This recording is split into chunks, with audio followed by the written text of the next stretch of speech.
Hello everyone, मैं दीक्षा। स्वागत है आपका आपके अपने यूट्यूब चैनल में। यूपी स्पेशल परीक्षा वाणी का ये 24 एडिशन चल रहा है, जिसमें बात की जाए तो आपका ये 10वां लेक्चर है। अभी आपका कल लेक्चर आया नहीं था, कल एक दिन स्किप हुआ है। तो क्या करेंगे कि अभी क्योंकि आपका किसी का 29 जून को पेपर है और 27 जुलाई को तो है ही, तो इसको ऐसा किया जाएगा कि आपको एक दिन में दो दो वीडियो दे दिए जाएंगे ताकि आपके 25 जून तक पूरे चैप्टर कवर हो जाए। वैसे 25 जून तक कवर हो जाएंगे आपके 22। आज से देखा जाए तो कितनी तारीख है आज आपकी? 12 तारीख। 12 तारीख है। 22 लेक्चर है। तो अभी आपके टोटल, जैसे कि आज का दिन अगर स्किप कर ले तो 12 लेक्चर बचते हैं। 12 क्लास, 12 चैप्टर बचते हैं। तो 12 चैप्टर वैसे आपके हो जाएंगे 24 तारीख तक। तो आपका 24-25 तक ये मैगजीन कवर कर देंगे। एनी हाउ ये बुक आपकी 24-25 तक कवर हो जाएगी। तो आप कल का जो स्किप हुआ है उसमें भी आपका ये रहेगा कि ये जो संडे को डाल दी जाएगी, तो आपका ये बैलेंस बना रहे। तो 25 जून तक हम इस मैगजीन को एनी हाउ आपका कवर कर देंगे, ठीक है, इस बुक को। तो आप जो भी 29 जून का तैयारी कर रहे हैं तो उसके लिए भी सही रहेगा। और आप देखते जाइए बैच बाय बैच में जो भी आपके चैप्टर हैं उनको देखते जाइए, ताकि ये रहे कि आपके लिए इंतजार ना करना पड़े। ठीक है। चलिए तो आज के सेशन की शुरुआत करते हैं, जिसमें आज हमारा टॉपिक है, मतलब कि 10वां लेक्चर है, मतलब 10वां चैप्टर आएगा कि उत्तर प्रदेश के पर्यटन एवं प्रमुख ऐतिहासिक धार्मिक स्थल के बारे में बात किया जाएगा। तो ये हमारा 10वां लेक्चर आता है, मतलब कि 10वें लेक्चर में 10वां चैप्टर आता है। चलिए शुरुआत करते हैं, जिसमें हमारा जो चैप्टर है उत्तर प्रदेश के पर्यटन में प्रमुख ऐतिहासिक धार्मिक स्थल में, तो सबसे पहले हम उत्तर प्रदेश के पर्यटन की ओर चलते हैं। तो पर्यटन की ओर चला जाए तो देखते हैं प्राचीन काल से लेकर उत्तर प्रदेश में कई राजनीतिक, सामरिक, आर्थिक, धार्मिक, दार्शनिक, शैक्षणिक तथा कलात्मक केंद्रों के विकास और पतन हो रहे हैं। क्या हो रहे हैं इसमें? सभी के विकास और पतन इसके अंतर्गत देखने को मिल रहे हैं। इनमें से कुछ जो है वह आज भी पूर्ण रूप में स्वरूप में विद्यमान, और स्वतंत्रता के बाद इन केंद्रों को पर्यटन के दृष्टिकोण से पुनर्विकसित करने का प्रयास किया जाए। 1956 में स्थापित पर्यटन विभाग का 1972 में स्थापित पर्यटन निर्देशालय सक्रिय हुआ और पर्यटन संबंधी व्यवसायिक कार्यकलापों की देखरेख के लिए 1974 में पर्यटन विकास निगम की स्थापना की गई है। तो ये चीजें पर्यटन में रोजगार हेतु इच्छुक व्यक्तियों को पर्यटन संबंधी शिक्षण प्रशिक्षण प्रदान करने के लिए माननीय काशीराम पर्यटन प्रबंध संस्थान चिन्हट लखनऊ में स्थापित किया गया।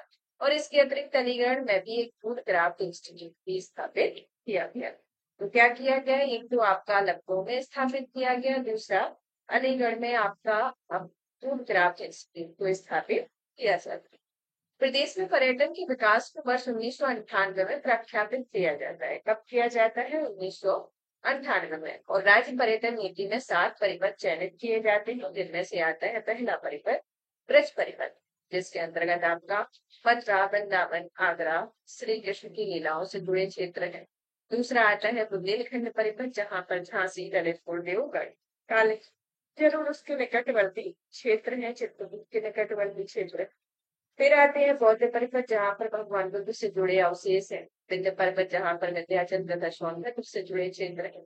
अवध परिपथ, जहाँ पर लखनऊ तथा प्रयागराज और उसके मध्य का क्षेत्र है। फिर आता है वन इको साहसिक पर्यटन परिपथ, जो कि प्रदेश में स्थित वन्य जीव भंडारण अभ्यारण्य, वन विहार और इको पर्यटन स्थल आदि। जल विहार परिपथ, जो कि ऐसा क्षेत्र जहाँ जल क्रीड़ा की संभावनाएं होती है। तो इस तरीके से ये टोटल 7 परिपथ आते हैं। 1998 में पर्यटन के उद्योग को दर्जा दिया जाता है।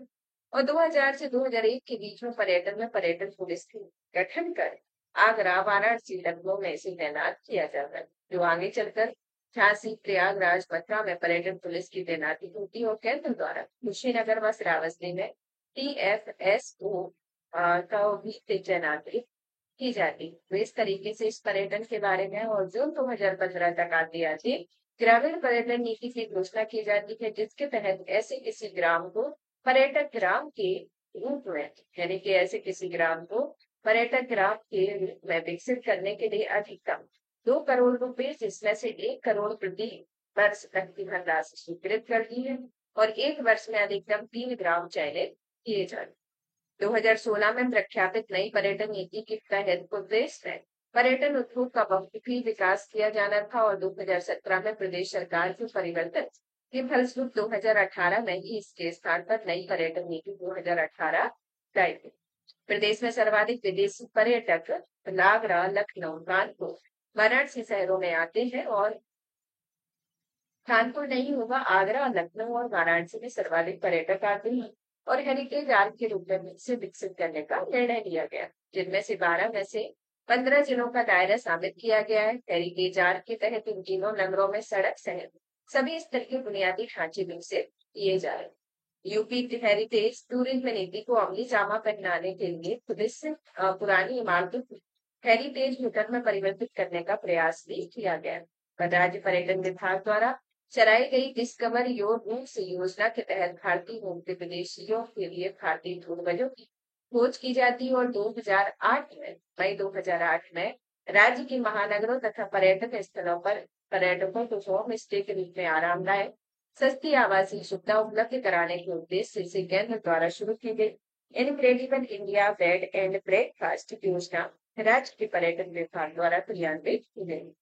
किसी निजी मकान मालिक द्वारा अपने मकान पर अधिकतम 5 कमरा पर्यटकों को किराए पर दिए जाने संबंधी पेइंग गेस्ट योजना प्रदेश में 1994 से चल रही है। तो अगर पेइंग गेस्ट योजना के बारे में पूछे तो इस तरीके की योजनाएं पूछ ली जाती है, तो ये आपकी 1994 से चल रही है। वर्तमान में राज्य के पर्यटन विभाग, जहां पर उत्तर प्रदेश पर्यटन विकास निगम लिमिटेड के साथ 40 पर्यटक बंगला व होटल तो 7 अपसेट्स डिवीजन और 3 इकाइयां मौजूद। जापान की सहायता से बौद्ध परिपथ योजना के प्रथम चरण में बौद्ध परिपथ के अंतर्गत आने वाले जिलों में सारनाथ, देवरिया, मऊ, कुशीनगर, श्रावस्ती, सिद्धार्थनगर, कौशाम्बी के पर्यटन स्थलों के विकास हेतु कार्य किए थे और इस परिपथ के पर्यटन स्थलों में सड़कों आदि में समेकित विकास हेतु बौद्ध परिपथ योजना के दूसरे चरण का कार्य किया जा रहा है। तो इस तरीके से आता है। अब आते हैं कि इस पर्यटन नीति को 2016 को संशोधित करते हुए नई पर्यटन नीति 2018 लाई गई, जिसका मुख्य उद्देश्य राज्य को देश शीर्ष गंतव्य राज्य बनाना और नवंबर 2022 में राज्य सरकार द्वारा नई पर्यटन नीति की मंजूरी प्रदान की जाती है। पूर्व पर्यटन नीति इसकी 2018 में स्थान ली।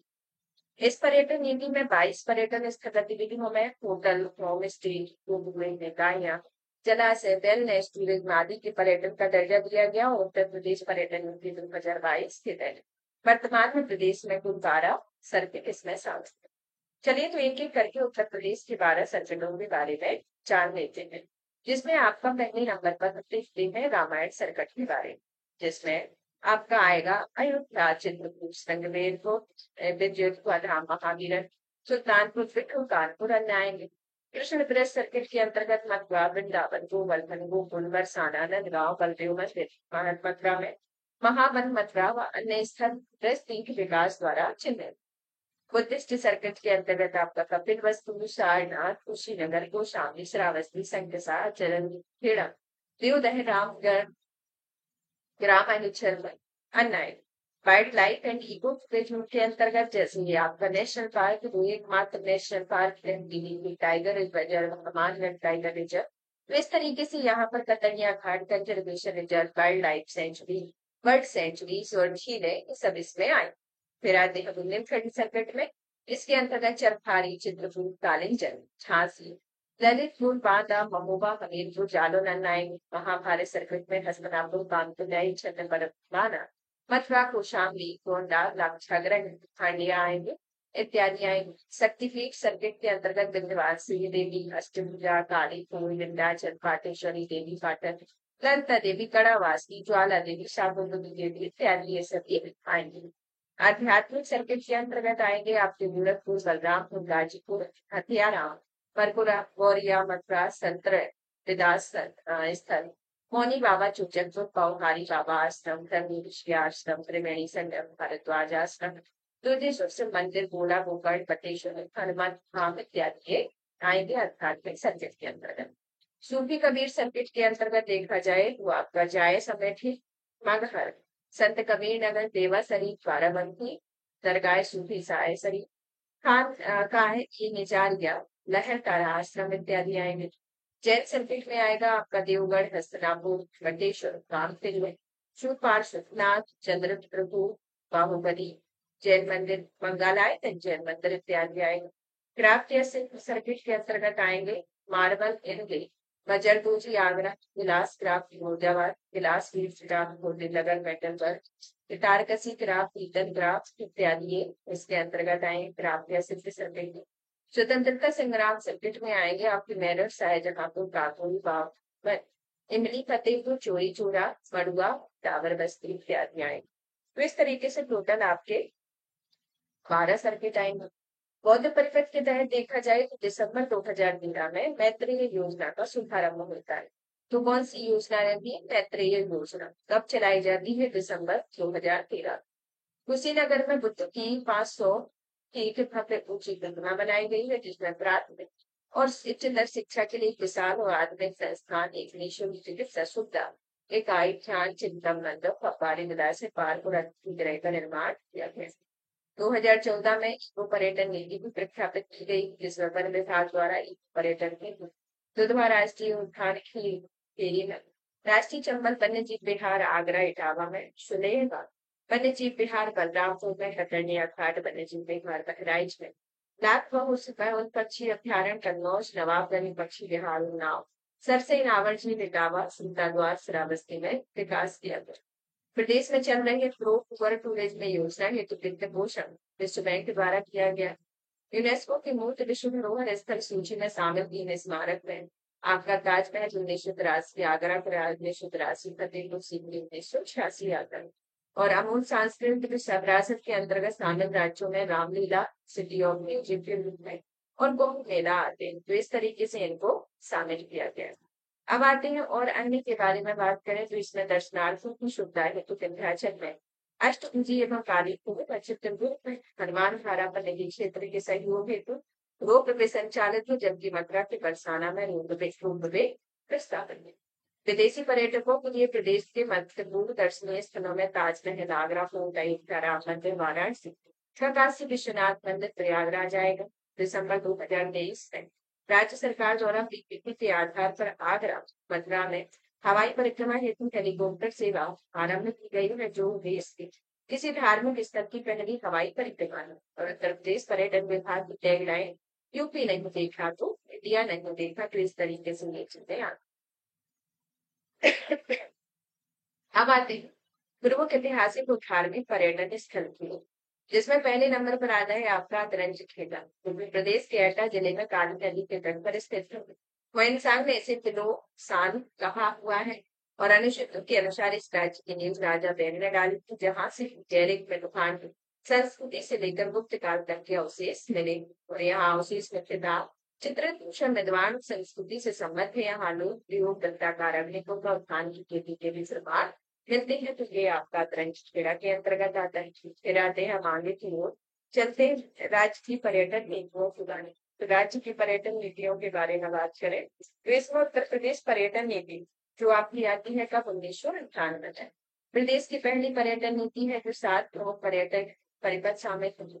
उत्तर प्रदेश पर्यटन नीति एक 2000 से 2001 में आती है, जो प्रदेश पर्यटन का गठन किया गया।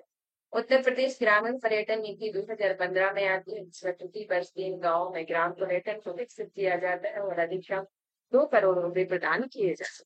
उत्तर प्रदेश पर्यटन नीति एक 2016 में आती है, जिसमें हेरिटेज टूरिज्म पर विशेष बल दिया जाता है।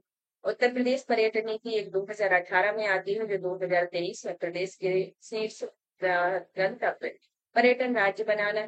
नई पर्यटन नीति 2022 में आती है, जो 5 वर्ष की अवधि यानी कि 2022 से 27 तक रहेगी और इसमें 2 नए पर्यटन आध्यात्मिक और शक्तिपीठ चिन्हित किए गए। वर्तमान में केवल 12 पर्यटक परिपथ है, जिसमें मथुरा, वाराणसी, श्रावस्ती आदि में विश्व स्तरीय स्वास्थ्य पर्यटन स्थलों को स्थापित किया गया। मेडिकल टूरिज्म पर बल दिया गया। पर्यटन और आर्थिक क्षेत्र में 10 लाख से अतिरिक्त रोजगार का सृजन, 22 नई गतिविधियों को पर्यटन में शामिल किया गया। इस तरीके से देखा जाए तो टोटल 2022 तक ये नीति 2027 तक चलेगी, तो ये टोटल अभी आपको 5 साल तक चलेगी और अभी तक कोई भी इसके अंतर्गत होती नहीं है। अब चलते हैं हम नेक्स्ट। अभी हमने अतरंगी खेड़ा के बारे में देखा, अब चलते हैं अयोध्या धाम के बारे में। अयोध्या धाम के अंतर्गत बात की जाए तो यह जो धाम है वह सरयू नदी के तट पर के दाएं तट पर स्थित है। इस नगर का प्राचीन नाम जो आता है वह अयाज्य सा रहता है और भारत के साथ सप्तपुरियों में से एक है और यह भगवान राम की जन्मभूमि के साथ जैन धर्म के प्रथम द्वितीय चतुर्थ पंचम 14 तीर्थंकरों, जिसमें आपके ऋषभ देव, अजीतनाथ, चंद्रन दास, सुमित नाथ और अनंतनाथ का जन्म स्थल है। अयोध्या से मात्र 25 किलोमीटर की दूरी पर स्थित रतनपुरी में 15वें तीर्थंकर तीर्थंकर खगनाथ का जन्म होता है और रामायण काल में यह नाम 12 योजन लंबा और 300 योजन चौड़ा है। यहाँ उत्तरी कारी लोग उपदान बंधभाण संस्कृति से लेकर पुस्तकाल के साक्ष्य मिलते हैं। महाजनपद काल में यह कौशल जनपद की प्रमुख नगरी थी, जो उत्तरी भाग की राजधानी, और यहाँ अशोक ने एक स्तूप का निर्माण करवाया था और यहाँ पुष्यमित्र शुंग का एक लेख मिला है, जिसके अनुसार उन्होंने तो अश्वमेध यज्ञ किए थे। इसमें से प्रमुख नगर है इंसान ने यहाँ पर अनेक बौद्ध मंदिर का उल्लेख मिला है और यह नगरी बहुत समय तक प्रसिद्ध इच्छवास बंसी राजाओं की राजधानी रही और इस नगरी में राम सीता हनुमान के अनेक मंदिर देखने को मिलते हैं। तो इस तरीके से आते हैं। फिर आते हैं हम इसी में आपको कनक भवन, राम जन्मभूमि मंदिर, हनुमानगढ़ी, मणि पर्वत, सीता के राम की पौड़ी, सरयू नदी के तट पर है, राम कथा संग्रहालय आदि प्रमुख स्थल देखने को मिलते हैं। अयोध्या शहर से 10 किलोमीटर दक्षिण में भरत कुंड है। श्री राम जी के वनवास के दौरान भरत जी यहाँ पर तप करते हुए राज्य का संचालन किया था।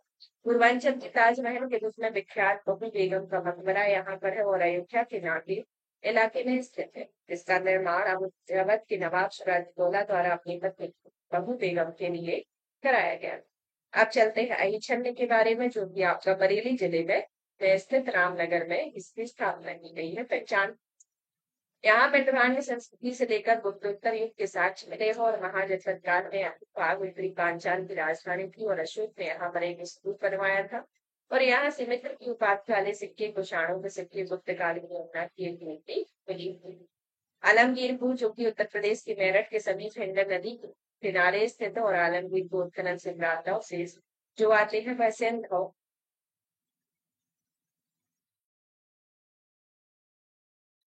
सभ्यता के पूर्वी विस्तार में पुष्टि कर।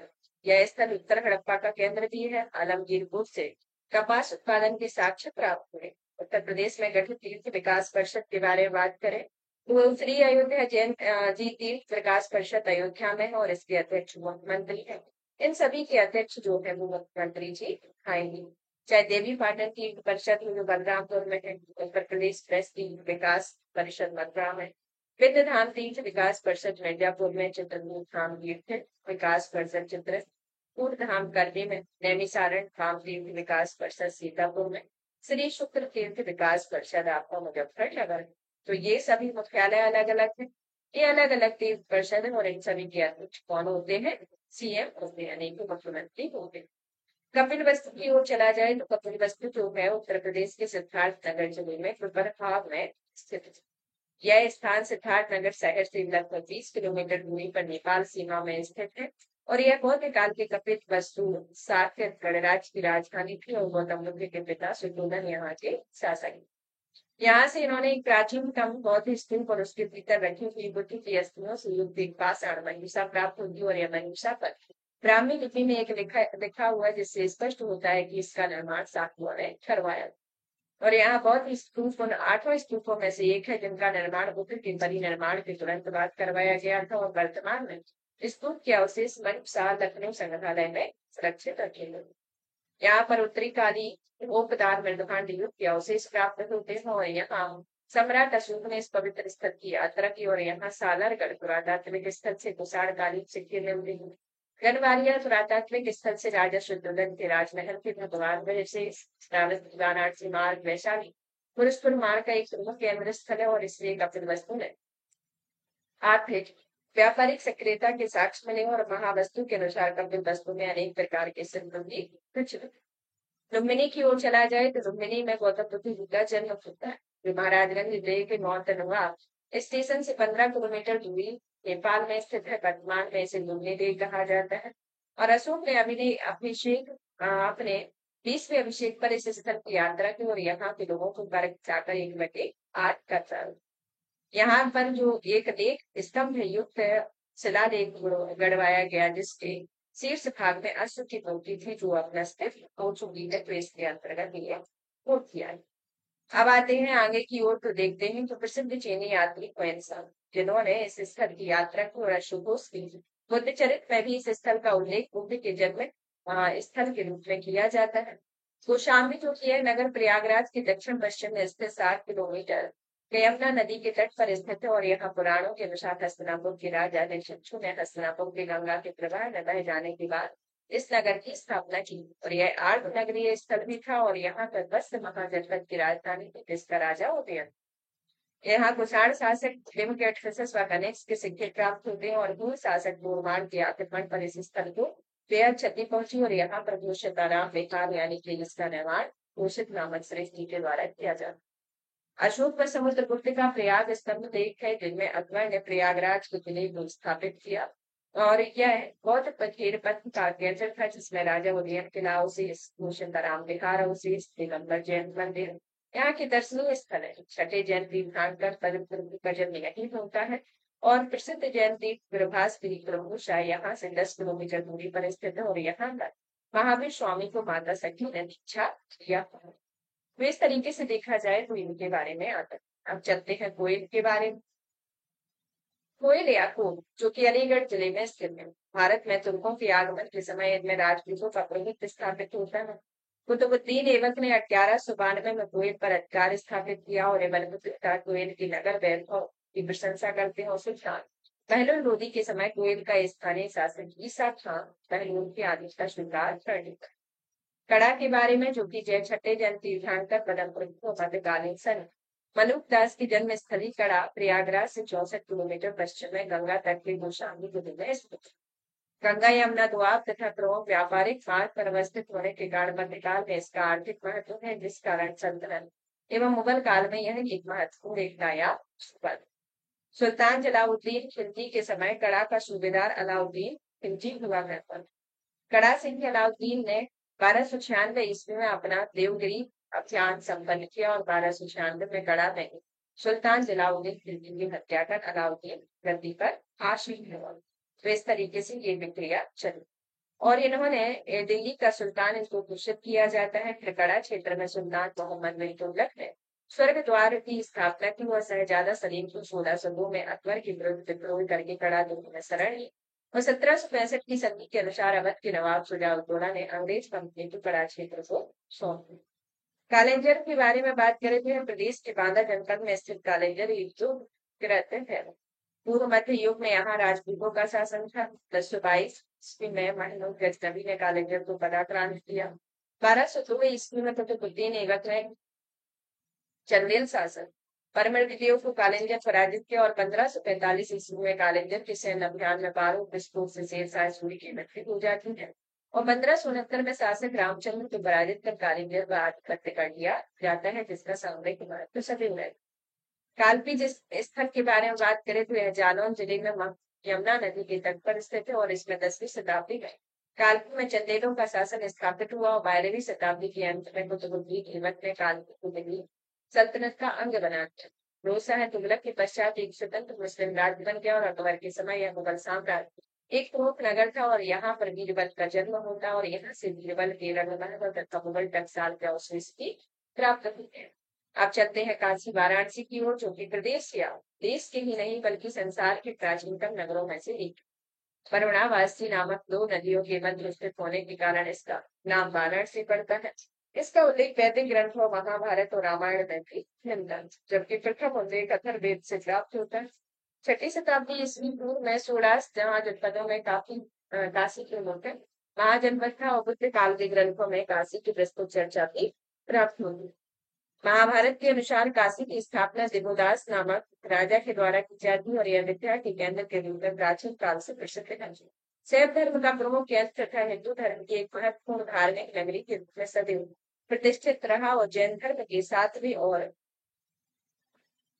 23वें तीर्थंकर सुपार्श्वनाथ व पार्श्वनाथ का जन्म काशी में भी हुआ। हुआनसांग और अल्बरूनी इनके सांस्कृतिक प्रभाव में मुग्ध थे और इन्होंने प्राचीन काल में यहाँ की शिक्षा उन्नत अवस्था में था। शिल्प व्यापारी बहुत संबंधित थे जिन्होंने अपने सिक्के की चलवाए थे और पतंजलि ने यहाँ पर रेशम सिक्के का उल्लेख मिलता है। यहाँ के दो दर्शनीय मंदिर व स्थल में काशी विश्वनाथ से भी आपका दवाई बोलकर निर्मित मंदिर, अन्नपूर्णा संकट मोचन मंदिर, दुर्गा मंदिर, तुलसी मानस मंदिर, काशी विश्वविद्यालय का विश्वनाथ मंदिर आदि, श्री ज्ञानेश्वर मंदिर, फिर साक्षी विनायक पंचरत्न आदि रखन, कुंडों या वापियों में दुर्गा कुंड पुष्कर दोनों की साज मोचन, कपिल धारा लोदार मानसरोवर मंदाकिनी उल्लेखनीय है इसमें। और इसमें 84 घाट है जिनमें 80 तुलसी हरिश्चंद्र हिलावाई दशाश्रय मणिगण का आकृति विशेष प्रसिद्ध होते। काशी से मात्र 15 किलोमीटर दूरी पर स्थित चंद्रपुरी में 8वें तीर्थंकर चंद्रपुरी तथा सिंहपुर में वर्तमान सारनाथ में 11वें तीर्थंकर श्रेयांसनाथ का जन्म होता है। अब चलते हैं कुरु की ओर की जिसमें इसमें सर्वप्रथम चर्चा महाभारत में है। महाभारत काल की एक प्रसिद्ध राज्य है जिसकी राजधानी इंद्रप्रस्थ होगी और इसके अंतर्गत आधुनिक दिल्ली व मेरठ एवं हरियाणा के कुछ भूभाग सम्मिलित होते हैं जिनमें महाजनपद काल में एक प्रमुख महाजनपद भी था। खजुआबारी में जो कि प्रयागराज के समीप स्थित है और इसका संबंध मुगल उत्तराधिकार युद्ध में होता है। 5 जनवरी 1669 ईस्वी को औरंगजेब ने इस स्थल पर हुए युद्ध में शाह शुजा को पराजित कर उत्तराधिकार के युद्ध में निर्णायक सफलता प्राप्त की हुई।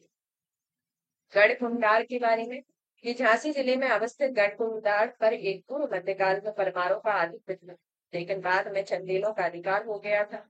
चंदेलों को पराजित कर पृथ्वीराज ने अधिकार कर लिया था और पृथ्वीराज चौहान के सेनानायक केतसेन ने यहाँ खगार राज्य की स्थापना की और सुल्तान बलबन के समय 1265 से 87 में गढ़ कुंडार पर बुंदेलों ने अधिकार कर लिया और यहाँ 1531 में इसकी राजधानी रही। गढ़वा के बारे में कि प्रयागराज जिले में स्थित गढ़वा कुमारगुप्त प्रथम के 2 शिलालेख तथा स्कंदगुप्त का एक लेख प्राप्त होता है जिनमें कुमारगुप्त के शिलालेखों में गुप्त संवत 98 की तिथि अंकित है और शिलालेखों में दान ग्रह को दान देने की सूचना प्राप्त होती है। और स्कंदगुप्त के शिलालेखों के अंतर्गत इसमें गुप्त संवत 148 की तिथि अंकित होती है और इससे लेख में विष्णु की प्रतिमा की स्थापना और पूजा के लिए दान दिए जाने की सूचना मिलती है। चंदावर जो कि एक वर्तमान फिरोजाबाद में स्थित है और यह फिरोजाबाद जिले का मुख्यालय है।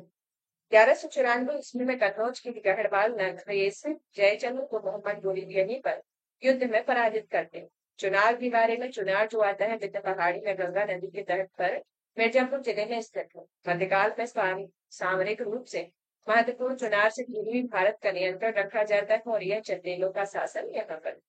और यहीं पर आप दुर्ग में विक्रमादित्य द्वारा निर्मित प्राचीन मंदिर है और यहाँ वल्लभ संप्रदाय का पूर्ण मंदिर भी स्थित है।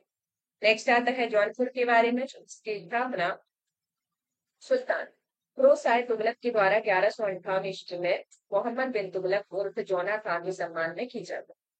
तुगलक वंश के पतन के समय जौनपुर मालिक हुसैन सरकी के नेतृत्व में पतन हो जाता और सरकी सुल्तान की स्थापना होती है।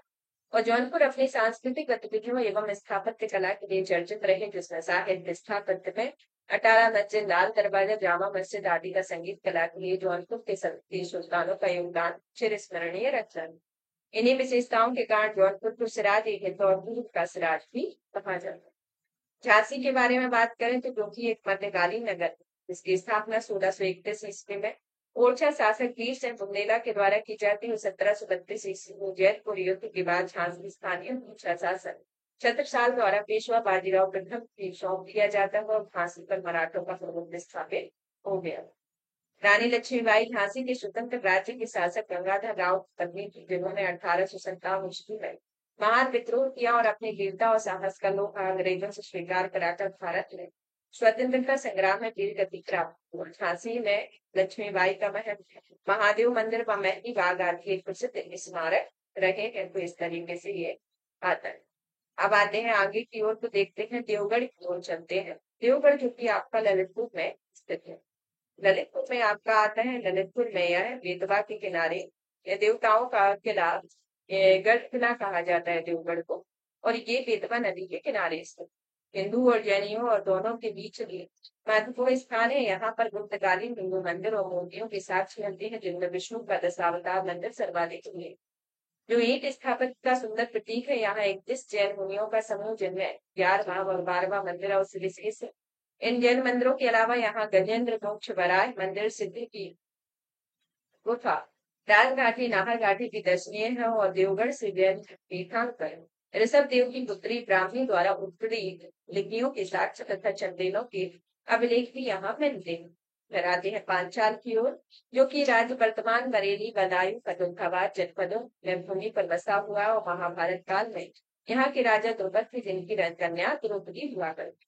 महाजनपद काल में एक गणराज्य था जो 2 भागों में बटा था, जिसमें एक उत्तरी पंचाल जिसकी राजधानी अहिंसठ थी और दक्षिणी पांचाल जिसकी राजधानी कानपुर हुआ करती थी। और यह कानपुर जो नवगढ़ इसी गणराज्य का भाग था। फिर आते हैं प्रयागराज की ओर, जो कि गंगा, यमुना और आदर्श सरस्वती की नदियों के संगम पर स्थित है। अकबर ने कौशाम्बी स्थित अशोक स्तंभ को प्रयाग में अपने किले को स्थापित करवाया, जिस पर हरिशेन रचित गुप्त वंशी समुद्रगुप्त का भी लेख उत्कीर्ण और इससे समुद्रगुप्त की सैन्य की कलात्मक गतिविधियों की जानकारी मिलती है और गुप्त काल में उनकी कार्यों सांस्कृतिक राजधानी की रही थी। गुप्तों के पतन के पश्चात प्रयाग में हर्षवर्धन, गुर्जर प्रतिहारों, चंदेलों, गढ़वालों का आधिपत्य रहता है और अकबर ने प्रयाग की पुनर्स्थापना कर सन 1574 में इसे इलाहाबाद नाम दिया, जिसे 444 वर्ष बाद बदलकर अक्टूबर 2018 में पुनः प्रयागराज कर दिया गया और हर्षवर्धन तृतीय 5वें वर्ष प्रयाग में महामुख्य परिषद का आयोजन कराता है। प्रयाग को सभी हिंदू तीर्थों के राजा होने का सम्मान प्राप्त हुआ। 12वें वर्ष महाकुंभ, 6ठे वर्ष कुंभ, महाकुंभ कुंभ से दर प्रत्येक वर्ष में माघ मेला रखता है। भारतवास, मुनि आश्रम, चंद्रशेखर आजाद पार्क, प्राचीन अक्षयवट, ललिता, आलोकी संक्री, कल्याणी देवी मंदिर, वेणी माधव मंदिर, नाग वासुकी मंदिर, गंगा यमुना सरस्वती संगम त्रिवेणी आदि यहाँ के प्रमुख स्थल है। संगम का एक किला जिसे अकबर ने बनवाया था, जिसमें किले के अंदर पौराणिक अक्षयवट की स्थित। इस तरीके से प्रयागराज के बारे में आता है। फिर चलते हैं फतेहपुर सीकरी की ओर, जो कि आगरा से 40 किलोमीटर दूर। यहाँ पर अकबर ने इसे बसाया था और इसे 1571 से 85 में मुगल राज्य की राजधानी रहा, जिसमें स्थापत्यों में शेख सलीम चिश्ती का मकबरा, बुलंद दरवाजा, जामा मस्जिद, जोधाबाई का महल, दीवानी खास, बीरबल का महल, मरियम का महल, पंचमहल आदि उसके अंतर्गत आए। बरन के बारे में, जो कि बुलंदशहर जिले में स्थित है, यहाँ राजपूत शासकों ने मुस्लिम आतंकवादियों का डटकर सामना किया और यहाँ के प्रसिद्ध इतिहासकार जियाउद्दीन करने यहाँ के रखे। नेक्स्ट आते हैं भीतरी के बारे में, जो कि भीतरी स्थल तक गाजीपुर जिले में सैदपुर रेलवे स्टेशन से 5 मील उत्तर पूर्व स्थित है। यहाँ से गुप्त काल के अनेक अवशेष प्राप्त होते हैं और स्कंदगुप्त का स्तंभ एक प्रमुख है। और यहाँ पर स्तंभ में बलुआ पत्थर का बना हुआ शीर्ष भाग विष्णु की प्रतिमा को अभी नहीं।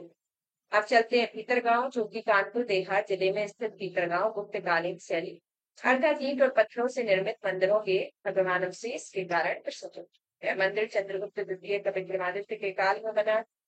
भीतरगांव के मंदिर की उल्लेखनीय विशेषता इसमें शिखर का होना, ऊंचे चरपत्थरों का निर्मित होना, मंदिर की छत पिरामिडाकार है और इसके बाहर दीवारों पर देवी देवताओं की मूर्ति सजाई गई।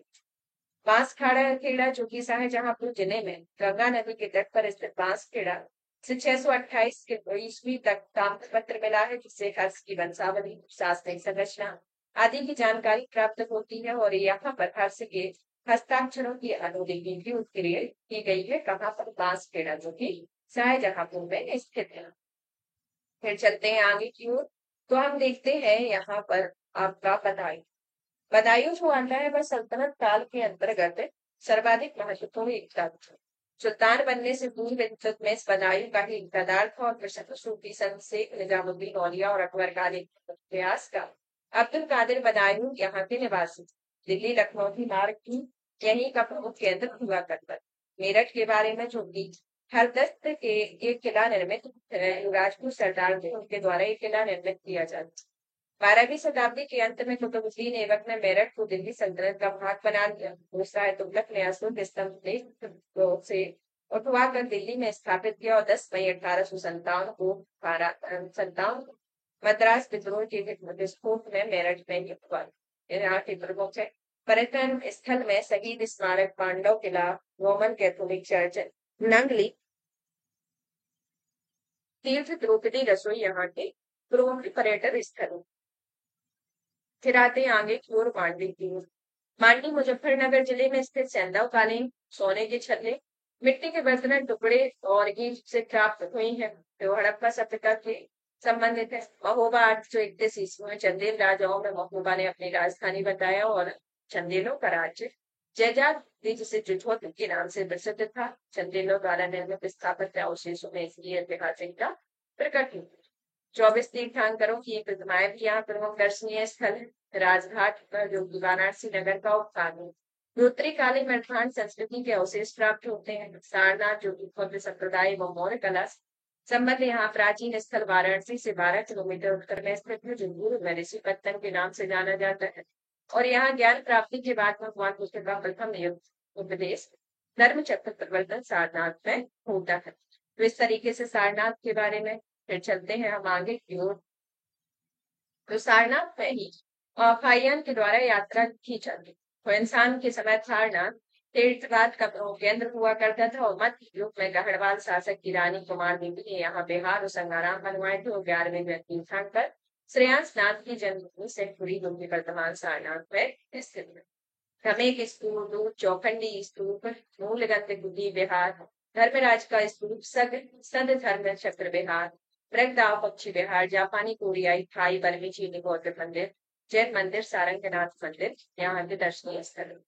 संगसा जो कि फर्रुखाबाद के समीप स्थित है और यह महाभारत बौद्ध साहित्य चीनी आदियों के विवरण मिलते हैं और इसे कपित्थ के नाम से पुकारा जाता है और यह पांचाल जनपद का प्रमुख नगर था। और इसके अनुसार भगवान बुद्ध इंद्र और ब्रह्मा के साथ स्वर्ग में अपनी मां को उपदेश देने के बाद ये पृथ्वी पर आए हुए थे और स्त्रियों को प्रवचन की अनुमति दी जाती है। इसमें भिक्षुणी उत्पल वर्णा दीक्षा पाने वाली को हमें स्त्री फिर आते हैं सराय नाहर राय जो कि प्रतापगढ़ जिले में स्थित है। यहाँ के उत्खनन से लगभग 8,000 ईस्वी पूर्व में मध्यकालीन युगीन सभ्यता के साक्ष्य मिलते हैं। श्रावस्ती जो कि वर्तमान में संगीत महित नामक स्थान की पहचान प्राचीन श्रावस्ती से होती है और यह सूर्यवंशी राजा श्रावस्त ने बनवाया था। यहाँ महाजनपद काल से पूर्वोत्तर युद्ध तक के अवशेष प्राप्त हुए। एक कौशल महाजनपद की दूसरी राजधानी हुआ करती थी। इसमें 3 प्रमुख व्यापारिक मार्गों जिसमें उत्तरापथ, दक्षिणापथ, मध्यपथ होते हैं जिसमें ये राजनीतिक, आर्थिक और सामाजिक महत्व देखने को मिलता है। भगवान बुद्ध की प्रिय नगरी जहाँ पर बुद्ध ने 25 वर्षा काल व्यतीत किया और यहाँ के साहूकार अनाथ पंडित ने जैत विहार बनवाकर भगवान बुद्ध को दान दिया हुआ। तो इस तरीके से ये आते हैं। फिर चलते हैं हम आगे की ओर तो देखते हैं कि इसमें तीसरे जैन तीर्थंकर चरखोनाथ और आजीवन संप्रदाय की महान प्रतिफल तक मकबूली कुशाल जन्मस्थली थे। यहाँ से कनिष्क के 2 अवशेष प्राप्त होते हैं और यह फाइयान और मेवालान ने अपने यात्रा विवरणों से श्रावस्ती पर विस्तृत उल्लेख भी किया हुआ है। वही 400 एकड़ क्षेत्र में विस्तृत प्राचीन नगर का अवशेष स्थल पकी और कच्ची टुटी अवस्थित है। सहित जहाँ पर 32 एकड़ पर विस्तृत हो और यहाँ पर चैतवन विहार और कई अन्य मंदिर और स्तूप स्थित है। वही समेत के अलावा स्वर्णगंध कुटी, आनंद बोध वृक्ष, अंगुली माल गुफा, श्री थाई लंकाई परमी चीनी कोरियाई मंदिर, विश्व शांति घंटा, सूर्यनाथ मंदिर यहाँ के दर्शनीय स्थल। सोएगोरा जो कि आपका गोरखपुर में 35 किलोमीटर दक्षिण पूर्व में राप्ती नदी के किनारे स्थित और यहाँ पर ब्राह्मण लिपि से लिखे ताम्रपत्र मिले और यहाँ अनाज भंडार के अवशेष मिलते। फिर चलते हैं संभल की ओर जो कि मध्यकालीन भारत का एक महत्वपूर्ण ऐतिहासिक स्थल है और यहाँ महत्वपूर्ण एकता था। सल्तनत काल में यहाँ एकता को हुमायूं ने अपने भाई अस्करी को प्रदान किया और बाबर ने यहाँ जामा मस्जिद का भी निर्माण कराया। सामूगढ़ चूंकि आगरा से 16 किलोमीटर दूर पूर्व में स्थित है और यह 31 मई 1858 को उत्तराधिकार युद्ध में औरंगजेब मुराद की संयुक्त सेना ने नेतृत्व में शाही सेना को पराजित किया।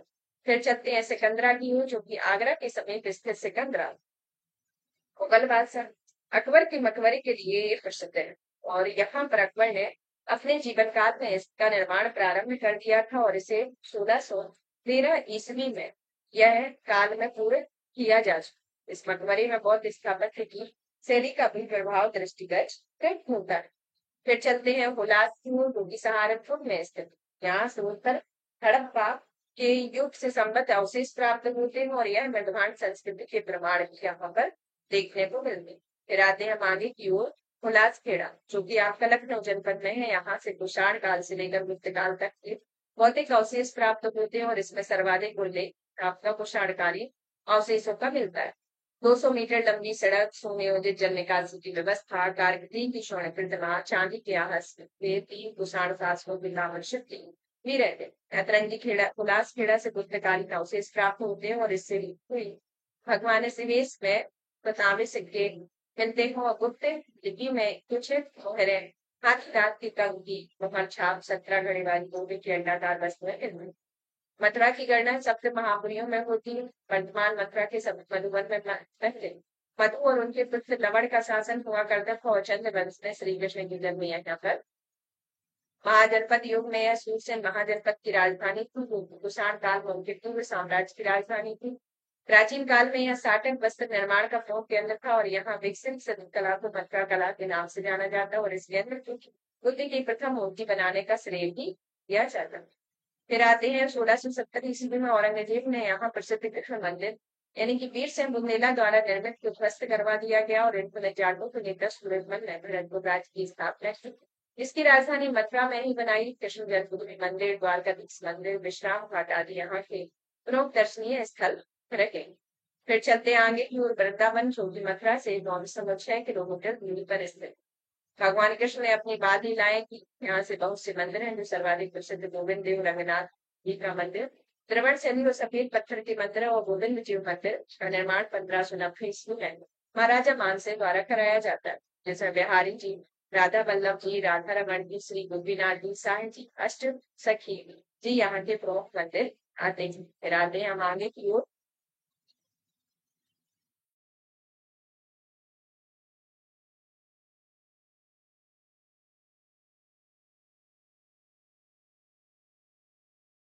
विधिवन गिरी कुंज धार्मिक महत्व के करीब कुंज, बंसी घाट, कालीगंज केसी घाट आदि यमुना की घाट और 2012 में यहाँ कृपालु जी महाराज द्वारा इटली संगमरमर से एक भव्य मंदिर, प्रेम मंदिर का निर्माण किया जाता। गोकुल जो कि मथुरा से लगभग 10 किलोमीटर दूरी में यमुना के उस पार स्थित है और कंस के कारागार में कृष्ण जी को वसुदेव जी ने यहाँ पर नंद जी के यहाँ पहुंचाया। गोकुलनाथ मंदिर, नंद किला, दाऊ जी मंदिर, ठकुरा घाट मंदिर प्रसिद्ध है। गोकुल से 4 किलोमीटर दूरी पर महावन है जिसमें श्री कृष्ण का पालना होता है। 84 खंबा मंदिर, माया मंदिर, ब्राह्मण घाट आदि दर्शनीय। नंदगांव मथुरा से 48 किलोमीटर उत्तर पूर्व में एक पहाड़ी की तलहटी नंदगांव में स्थित है और यहाँ नंद बाबा का घर स्थित है। गोवर्धन के बारे में, जो कि समतल से लगभग 100 फीट ऊंचा है, जो कि मथुरा से 23 किलोमीटर दूरी पर स्थित है।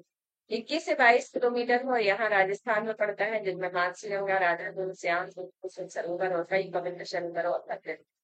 दाऊ जी मंदिर, जो कि यह स्थान मथुरा से लगभग 30 किलोमीटर दूरी पर, यहाँ भगवान कृष्ण के बड़े भाई बलदाऊ जी का प्रसिद्ध मंदिर बना है। यहाँ 2 मेले लगते हैं, जिनमें से एक भाद्रपद के शुक्ल पक्ष की षष्ठी को लगता है, जो देव छठ कहते हैं, और दूसरा मेला अगहन माय की पूर्णिमा को लगता है। बरसाना, जो कि विश्व प्रसिद्ध होलिकात्सव लट्ठमार होली के लिए विख्यात बरसाना गांव गोवर्धन से 14-20 किलोमीटर दूर उत्तर 16 किलोमीटर दक्षिण में हो और बरसाना का मूल नाम ब्रह्म सारणी पहाड़ी ढाल स्थित है और यह स्थान लाडली जी के सम्मान में निर्मित मंदिरों में सुशोभित है। कृपालु जी महाराज निर्मित रंगीली महल नामक मंदिर में प्रसिद्ध हो। यहाँ प्रतिवर्ष राधा अष्टमी का मेला भी लगता है।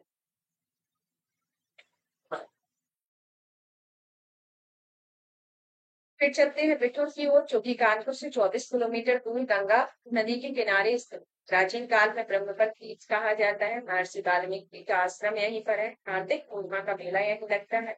नाना पेशवा महल बिठूर में ही स्थित है और 8 विंध्याचल, जो कि मिर्जापुर जिले में स्थित इस स्थान को माँ विंध्यवासिनी देवी का पौराणिक मंदिर है और यहाँ पर पुराणों के अनुसार देखा जाए तो माता सती ने अपने शरीर को अपने पिता द्वारा कराए जा रहे यज्ञ में हवन होम कर दिया था और इसमें भगवान शंकर सती के शरीर को ले जा रहे थे, जिसमें कुछ अंग इस स्थान पर गिर गए थे और यहाँ पर प्रतिवर्ष दोनों नवरात्रियों का मेला लगता है।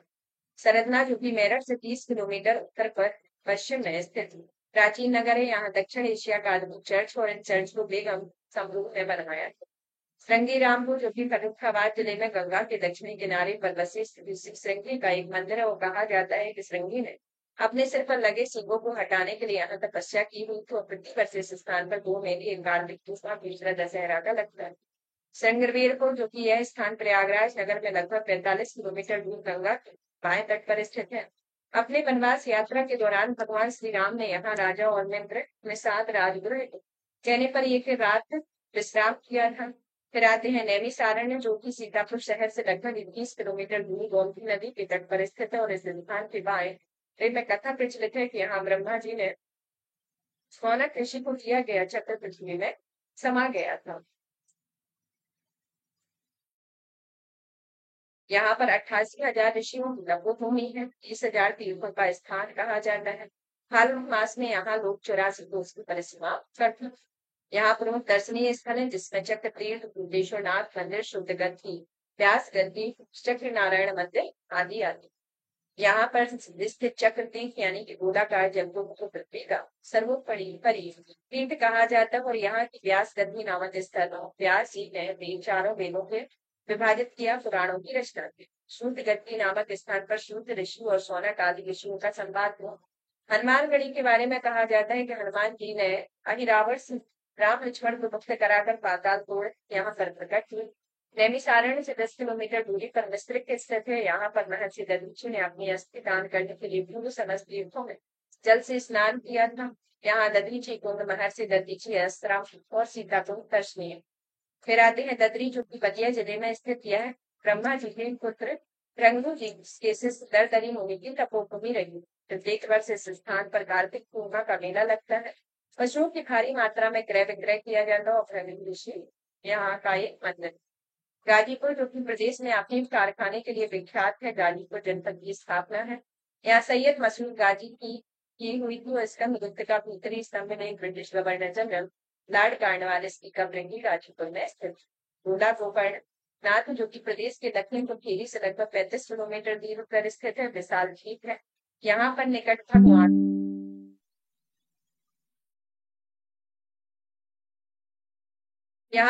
भगवान गोकर्ण महादेव का विशाल और प्राचीन मंदिर है और महायोगी गोरखनाथ जी द्वारा खिचड़ी प्रसाद वितरण इस स्थल पर किया जाता है। नाथ संप्रदाय के सिद्ध पीठ भी यहाँ पर। शाकंभरी देवी, जो कि सहारनपुर से 41 किलोमीटर दूरी पर चारों ओर पहाड़ियों से घिरा है। शाकंभरी देवी का मंदिर प्रसिद्ध है और प्रत्येक वर्ष दोनों नवरात्रों में विशाल मेला लगता है।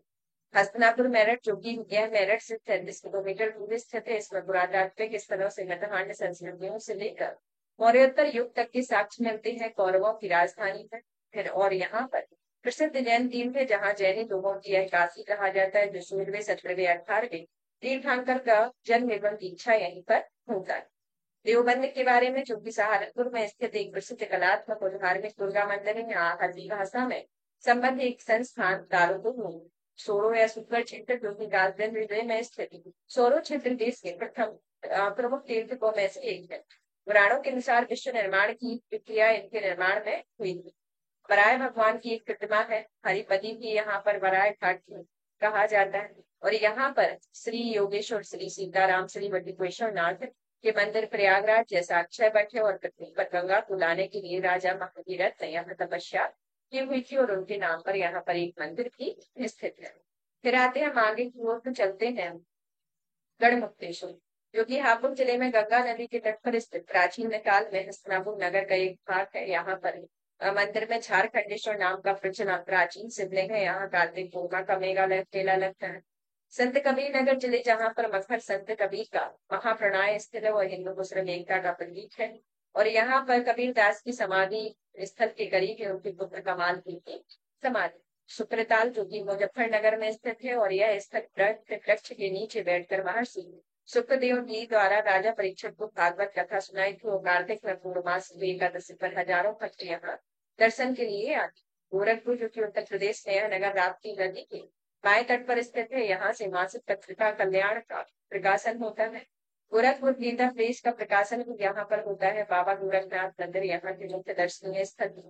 महायुग गोरखनाथ जी की तप स्थली अनाथ संप्रदाय स्थित है। चोरी चोरा, जो आपका गोरखपुर जिले में एक कस्बा है, 4 फरवरी 1922 में जुलूस के दौरान तोड़ भीड़ के द्वारा एक पुलिस स्टेशन में आग लगा देने से 23 पुलिसकर्मियों की मौत हो जाती है और यह घटना चोरी चोरा कांड कहा जाता है। और इस घटना में अंग्रेजों की हुकूमत से 19 लोगों को फांसी दी जाती है और यहाँ पर एक स्मारक बनाया गया। फिर आती है काकसंडी। काकसंडी जो आता है वो एक तरीके से देवरिया जिले में दक्षिण पूर्व दिशा में स्थित है और यहाँ पर 9वें तीर्थंकर सुविधिनाथ यानी कि पुष्पदत्त का जन्म होता है।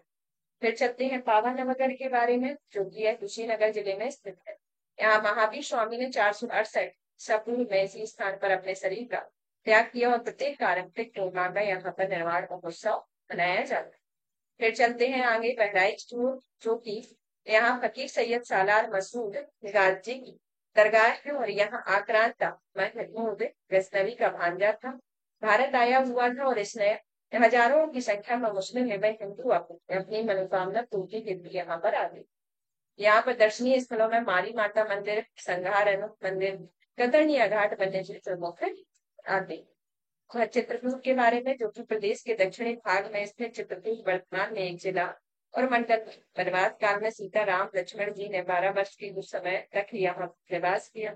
मंदाकिनी नदी, जिसे पयस्वी भी कहते हैं, बाएं तट पर राघव प्रयाग कैलाश घाट, राम घाट और कल्प घाट, 24 घाट और अन्य प्राचीन घाट स्थित है। रामघाट से लगभग 3 किलोमीटर दूरी पर कामदगिरी पर्वत और कामदनाथ मंदिर स्थित है। उत्तर प्रदेश मध्य प्रदेश में फैले कामदगिरी पर्वत का परिक्रमा पथ 5.2 किलोमीटर। इस पर छोटे बड़े लगभग 300 मंदिर हैं। रामघाट से लगभग 3 किलोमीटर दूरी पर सीतापुर है, जहाँ रामायण मेला का आयोजन होता है और रामघाट से लगभग 4 किलोमीटर दूर में पहाड़ी पर हनुमान धारा मंदिर स्थित। 8 किलोमीटर दूरी पर भरतपुर है, 2 किलोमीटर दूरी पर मध्य प्रदेश में जानकीपुर, 4 किलोमीटर दूरी पर स्फटिक शिला, 6 किलोमीटर दूरी पर सती अनुसुईया और महर्षि अत्रि का आश्रम। मद्राचल पर्वत 10 किलोमीटर दूरी पर मध्य प्रदेश में गोदावरी नामक स्थल है। कार्तिक आवश्यक को यहाँ बहुत बड़ा मेला लगता है। राजापुर, जो कि गोविंद स्वामी सुखदेव जी की जन्मस्थली है, जो राजापुर चित्रकूट से 4 किलोमीटर दूरी पर स्थित है। ये आपका यूपीपीसीएस में 2024 में पूछा गया था, ऑलरेडी पूछा जा चुका है, जिसमें इनकी पत्नी का नाम भी पूछा गया था और पत्नी के साथ इनके निवास स्थान भी पूछा गया। यहाँ तुलसी स्मारक समिति की ओर एक सुंदर स्मारक भवन का निर्माण है। यहाँ 2 स्वामी जी की हस्तलिखित रामचरित मानस रखी हुई है। कन्नौज के बारे में, जो कि प्राचीन काल में कानपुत्री के नाम से प्रसिद्ध कन्नौज का उल्लेख ज्योग्राफी पतंजलि के महाभास, कई पुराणों, महाभारत और चीनी यात्रियों, कायान और कैंसान के यात्रा विवरणों से प्राप्त होता है। कन्नौज में सर्वाधिक प्राचीन बस्ती के साक्ष्य मगधान प्राप्त होते हैं। हर्षवर्धन के समय कन्नौज की समृद्धि और महत्व जो है वह शिखर पर पहुंचे हुए थे। इसके बाद देखा जाए तो हम चलते हैं इसी में कि यहाँ पर जो कन्नौज को श्रीनगर श्री महोदय भी कहा जाता था और हर से त्रिदलीय संघर्ष के कारण यह वैभव और आर्थिक महत्ता पर जोर दिया। तो यहाँ जयचंद्र गढ़वाल यहाँ का शासक था। मोहम्मद गोरी के आक्रमण के समय कन्नौज के शासक रहते हैं। यहाँ पर इत्र की गन्ने के लिए प्रसिद्ध है। यहाँ पर क्षेमकली देवी मंदिर, पद्मावती सती का मंदिर और जयचंद्र का किला यहाँ पर प्रसिद्ध है। आगरा, जो कि यमुना के दाएं तट पर स्थित एक नगर है, जिसकी स्थापना 1504 में सिकंदर लोदी के द्वारा की जाती। सामरिक महत्व का ध्यान घोषित कर सैनिक और राजनीतिक केंद्र बनाया जाता है और जिसमें मुख्य मुगल साम्राज्य के संस्थापक बाबर ने इसे अपनी राजधानी बनाया, जो कि औरंगजेब के समय तक रखी। अकबर ने यहाँ किला निर्मित कराकर अनेक भव्य मंदिरों का भवनों का निर्माण कराया। नूरजहां ने आगरा में अपने पिता एतमद्दौला का शानदार मकबरा निर्मित कराया और शाहजहां ने जहांगीर और अकबरी महल मोती मस्जिद से स्थापत्य कला की सर्वोत्कृष्ट कृति ताजमहल में निर्माण किया। मुगल काल में आगरा मुस्लिम शिक्षा का प्रमुख केंद्र। यहाँ सिया फकीर काजी नरुल्ला की मजार। उत्तर प्रदेश में आगरा महानगर योजना 2023 के लिए तैयार की गई और आगरा प्लान की संज्ञा दी गई है। इसके अंतर्गत 14 जोनों में आगरा शहर को विभाजित किया गया। यहाँ से आगरा शहर से 80 किलोमीटर दूरी पर स्थित सौरीपुर में 22वें जयंती कर नेमिनाथ जी का भी जन्म हुआ है।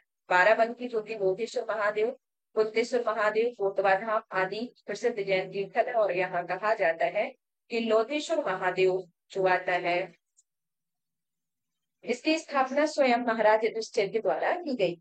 देवा शरीफ या बाराबंकी के बारे में, जिसका जिला मुख्यालय से 12 किलोमीटर दूर स्थित देवा शरीफ, जो संत सूफी संत हाजी वारिस अली की मजार। यहाँ कार्तिक में एक बड़ा मेला लगता है और मुख्य आकर्षण मवेशी बाजार सांस्कृतिक कार्यक्रमों का आयोजन। वासा के बारे में, जो कि बाराबंकी शहर से 16 किलोमीटर दूरी पर स्थित से संत सूफी संत सैयद शाह अब्दुल रज्जाक की दरगाह के कारण प्रसिद्ध है देवी पाटन बलरामपुर, जो कि तुलसीपुर रेलवे स्टेशन के निकट पाटेश्वरी देवी प्रसिद्ध है और यहाँ माँ दुर्गा के योग्याम शक्तिपीठों में से एक है। यहाँ महाराज विक्रमादित्य ने इसकी स्थापना की हुई थी। कंपित फर्रुखाबाद, जो कि विष्णु पुराण, जातक, क्षेत्रीय संहिता, यजुर्वेद में, रामायण तथा उत्तरायण सूक्त और उनके ग्रंथों में इस नगरी का उल्लेख विभिन्न रूपों, प्रसंग और परिवेशों में किया जाता है। दक्षिण पांचाल जनपद की राजधानी थी गंगा के दाएं तट पर। यह तीर्थ जैन धर्म के तीर्थंकर भगवान विमलनाथ, महासती द्रौपदी और गुरु द्रोणाचार्य की जन्मस्थली रखाई है और द्रौपदी अर्जुन का स्वयंवर भी यही हुआ था। यहाँ के प्रसिद्ध स्थानों में मुगल घाट, औरंगजेब, राजा द्रौपदी किला, कपिल मुनि का आश्रम, कपिलेश्वर मंदिर, राम मंदिर, जैन श्वेतांबर, जैन दिगंबर, भेद द्रौपदी कुंड आदि। कुशीनगर, जो कि आपका गोरखपुर से लगभग 45 किलोमीटर दूरी पर राष्ट्रीय राजमार्ग नंबर 28 पर वर्तमान कसिया नगर के पास स्थित है और यहाँ पुराना नाम कसिया है। महाजनपद काल में यह मल्ल गणराज्य की राजधानी थी और भगवान बुद्ध का महापरिनिर्वाण यहीं पर हुआ। फिर चलते हैं आगे की ओर।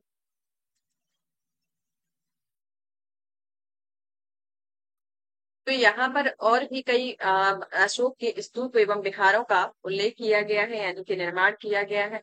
यहाँ पर कुमारगुप्त के समय हरबल स्वामी ने यहाँ स्तूप विहार बनवाए थे। प्राचीन निर्माण स्तूप यहाँ पर मिला है। महापरिनिर्वाण मंदिर भी स्थित है। शयन मुद्रा में बुद्ध की विशाल प्रतिमा भी स्थित है। यहाँ पर एक समीप इस स्थान पर समीप में ही 10.5 फुट की ऊंची एक प्रतिमा सुरक्षित है, जो मध्यकाल की है। माथा कुंवर जिसे कहा जाता है और यह मूर्ति गया के काले पत्थर से निर्मित है। यहाँ पर 15 मीटर ऊंचा राणा भर स्तूप, बाई थाई मंदिर, राजकीय बौद्ध संग्रहालय, लंकाई, चीनी, जापानी, बर्मी, कोरियाई मंदिर, बिरला बुद्ध मंदिर, शिव मंदिर, राम जानकी मंदिर आदि इसमें दर्शनीय। मैत्रेय परियोजना है, यहाँ पर एक अंतरराष्ट्रीय बौद्ध धर्म स्थल भी स्थित है। फिर आते हैं लखनऊ की ओर, जो कि जनश्रुति के अनुसार इस नगर को भगवान श्री राम के भाई लक्ष्मण ने बसाया। इसका प्राचीन नाम लक्ष्मणपुरी है और एक पुराना टीला है जिसे लक्ष्मण टीला के नाम से प्रसिद्ध है। लखनऊ का सर्वाधिक प्रसिद्ध उत्तर मुगल काल में तब मिली जब अवध के सूबेदार सआदत खान ने अपनी स्वतंत्र सत्ता अवध राज्य के रूप में स्थापित की और फैजाबाद को अपनी राजधानी बनाई। 1775 में नवाब वास्कोदौला के समय अवध की राजधानी फैजाबाद से लखनऊ लाई गई। तब से लेकर वाजिद अली शाह यहाँ तक सांस्कृतिक गतिविधियों का केंद्र बना रहा और 1857 के विद्रोह में वीरांगना बेगम हजरत महल ने अंग्रेजों का डटकर मुकाबला किया और किंतु लखनऊ पर अंग्रेजों का अधिकार स्थापित हो गया। यहाँ के नवाबों ने अनेक भवनों, दरवाजों आदि का निर्माण कराया। आसफुद्दौला ने रूमी दरवाजा, इमाम बाड़ा, आसफिन मस्जिद, दौलत खाना, रेजिडेंट, बिबलियापुर, कोठी, चौक, बाजार का निर्माण कराया। फिर आते हैं हम आगे की ओर, तो इसमें ये आपके कई प्रसिद्ध मंदिर रहे। मंदिर के बाद इसमें स्वतंत्रता संग्राम में सैनिकों के सम्मान में यहाँ बनाया गया शहीद स्मारक, चिड़ियाघर, नेशनल बोटनिकल गार्डन जो दर्शनीय है। सिया संप्रदाय का प्रमुख केंद्र रहा। प्रसिद्ध सूफी संत साहिमीना की मजार स्थित है। इसमें मुस्लिम महीने रजब के प्रथम गुरुवार को वार्षिक उर्स मनाया जाता है। मुसलमान दोनों ही उनके भक्त रहे। बसंत पंचमी पर नौचंदी के मेले में भी इसमें ये भाग लेती। तो इस तरीके से देखा जाए तो ये सब चीजें आती।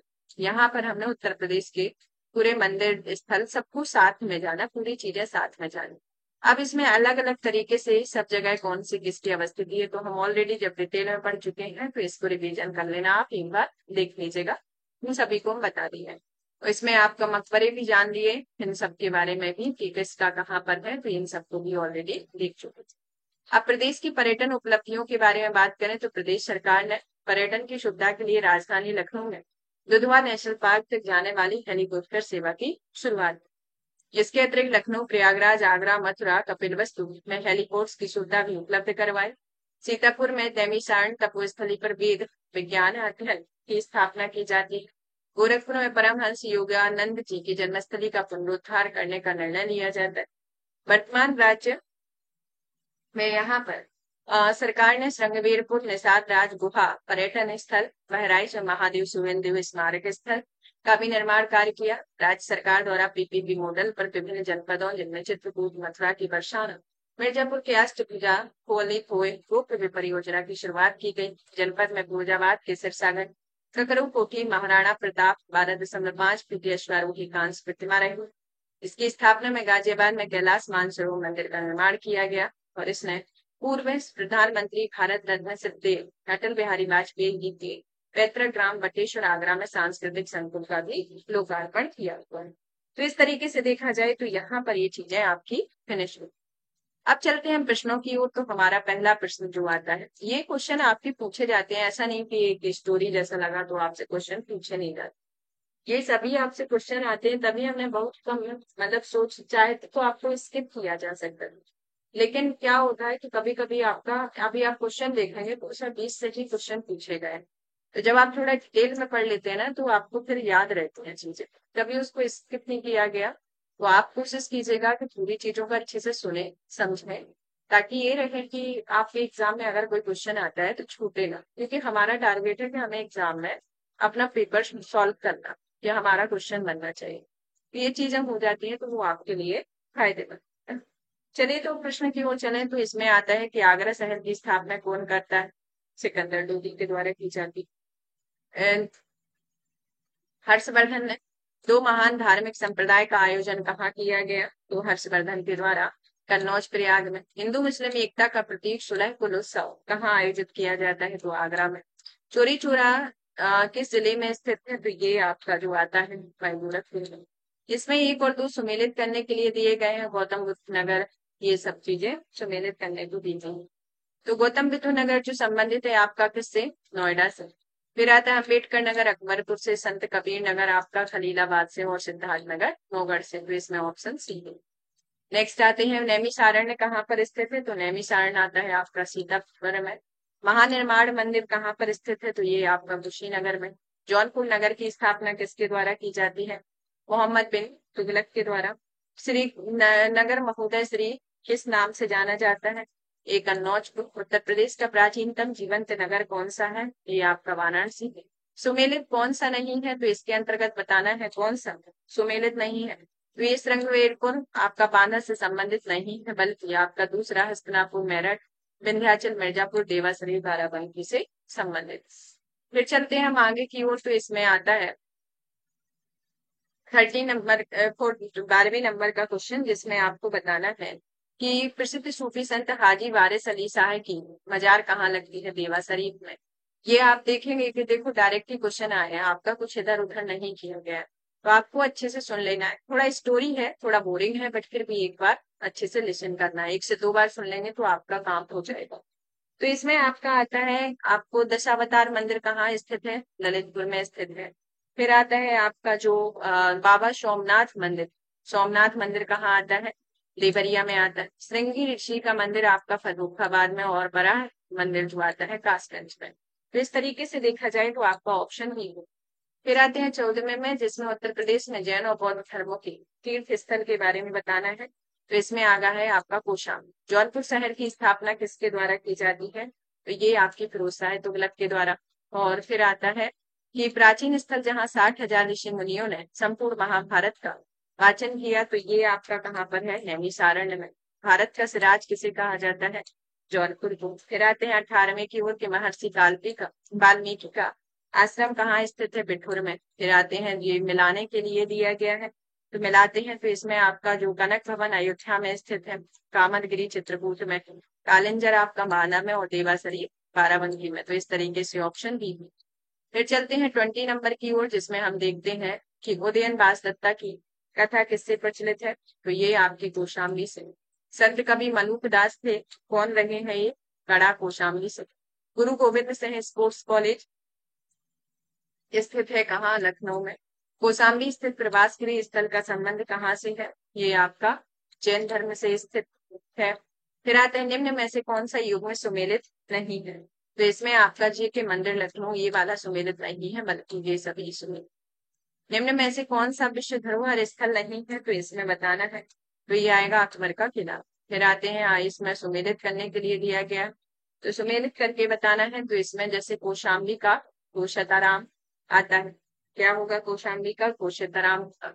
कुशीनगर का आपका रामाभर होगा। सारनाथ का दमेक होगा। श्रावस्ती का आपका सहित होगा। तो इस तरीके से जो देखा जाए तो आपका ऑप्शन सी आएगा। फिर आते हैं हम आगे की ओर 27 की ओर। तो इसमें बौद्ध परिपथ का निर्माण कहाँ नहीं हुआ है? संकिसा में और सब जगह है। फिर आते हैं कार्नवालिस की कब्र कहाँ पर है? ये गाजीपुर में है, ऑप्शन ए होगा। इसमें कौन सुमेलित नहीं है इसके बारे में बताना है। तो इसमें आपका जो सुमेलित नहीं है ऑप्शन सी, काशी गोरखपुर से संबंधित नहीं है, बल्कि ये सभी संबंधित है। फिर चलते हैं हम नेक्स्ट क्वेश्चन की ओर, जिसमें आपको बताना है कि महोदय का पुराना नाम क्या है? महोदय का, हाँ, महोदय का पुराना नाम क्या है? तो महोदय किसको कहा जाता है? ये आपका कन्नौज को। बेगम समरू ने अति प्रसिद्ध चर्च का निर्माण कहाँ करवाया था? तो ये सरदना में। फिर आते हैं निम्न में से कौन सा सही सुमेलित नहीं है? तो इसके अंतर्गत बताना है। तो इसमें आपका 88,000 ऋषि मुनियों की तपस्थली आपका ये संबंधित नहीं है, आपका नैमिषारण्य में है, ना कि संख्रिसा में। निम्न में से किस जनपद में कालिंगर किला स्थित है? तो ये आपका बांदा में। महर्षि वाल्मीकि का आश्रम ब्रह्मवर्त स्थित है, जो वर्तमान कहाँ पर स्थित है? बिठूर में। प्रयागराज में स्थित अल्फ्रेड पार्क का पुनः नामकरण किस नाम पर किया गया? इसमें आपका नामकरण चंद्रशेखर आजाद जी के नाम पर। विख्यात भारत माता का मंदिर कहाँ पर स्थित है? तो ये आएगा आपका वाराणसी में। कालपी नगर किस नदी के तट पर स्थित है? कालपी नगर आपका पर्यटन में स्थित है, पर्यटन में स्थित है। हाँ, कालपी नगर जो स्थित है कहाँ पर स्थित है? ये आपका आएगा यमुना नदी के तट पर स्थित है। और फिर आते हैं राज्य में पर्यटन को बढ़ावा देने के लिए प्रथम ट्रेवल मार्ट का आयोजन कहाँ किया गया? तो ये आपका लखनऊ में किया गया। कंपिल या फर्रुखाबाद में गंगा के किनारे मुगल घाट का निर्माण किसके द्वारा कराया जाता है? औरंगजेब के द्वारा। वाराणसी स्थित वर्तमान विश्वनाथ मंदिर का निर्माण किसके द्वारा किया गया? रानी लक्ष्मीबाई के द्वारा। फिर आते हैं महाराणा जनपद काल में अयोध्या निम्न में से किसकी राजधानी रही थी? यानी कि ये आपकी आएगी कौशल्य, ऑप्शन डी होगा। फिर चलते हैं हम 42 नंबर की ओर। 42 नंबर में आता है बहू बेगम का मकबरा कहाँ स्थित है? तो बहू बेगम का मकबरा आपका अयोध्या में है। अर्जुन द्रौपदी द्रौपदी का स्वयंवर स्थल गीध कुंड स्थित है, तो ये कहाँ पर है? फिर फर्रुखाबाद में। निम्न में से किस ऋषि का जन्म एवं स्थल बलिया में माना जाता है? तो ये आते हैं आपके भृगु ऋषि। रूमी दरवाजा कहाँ पर स्थित है? तो ये आपका लखनऊ में है। पूर्वी उत्तर प्रदेश का केवलपुर या रूप भी सेवा कहाँ शुरू की गई है? ये आपकी मिर्जापुर में। निम्न स्थलों में से कौन सा सुमेलित है? तो इसमें सुमेलित बताना है। तो इसमें आपका बावली इमली शहीद स्मारक फतेहपुर सुमेलित है, ये सभी गलत है। सारनाथ में धमे स्तूप के बारे में बताना है कि कौन सा गलत है? तो इसमें आपका ऑप्शन बी गलत है, और ये इसमें जितने भी दिए गए हैं ये आपके सही आते हैं। फिर आते हैं हम 49 की ओर। तो 49 के अंतर्गत देखते हैं कि वाराणसी में हरिश्चंद्र घाट और मणिकर्णिका घाट के बीच में कौन सा अंतर गलत, ये सब ये इसके अंतर्गत अंतर दिए गए हैं। तो इसमें बताना है कौन सा गलत है। तो इसमें आपका ऑप्शन सी गलत है कि हरिश्चंद्र घाट पर अखंड अग्नि 5,000 वर्षों से लगातार जल रही है और निर्बाध दाह का संस्कार का प्रतीक है। तो इसमें जो आपका गलत होगा ऑप्शन सी होगा, और आपके सभी सही है। हिंदू पौराणिक कथाओं के अनुसार मेरठ नाम संभव माया राष्ट्र ने से लिया, तो अशुरों के वास्तुकार माया के देश को संदर्भित करता है। माया की बेटी मंदोदरी का विवाह रामायण के निम्न में से किस व्यक्ति से हुआ है? तो इसमें ऑप्शन डी होगा आपका रावण। तो ऑप्शन डी आएगा। तो यहाँ पर देखा जाए तो हमारा सेशन फिनिश होता है। नेक्स्ट डे नेक्स्ट क्लास लेकर आएंगे आप सभी। तब तक सेशन को ज्यादा से ज्यादा शेयर करें, वीडियो को लाइक करें, चैनल को सब्सक्राइब करें। धन्यवाद।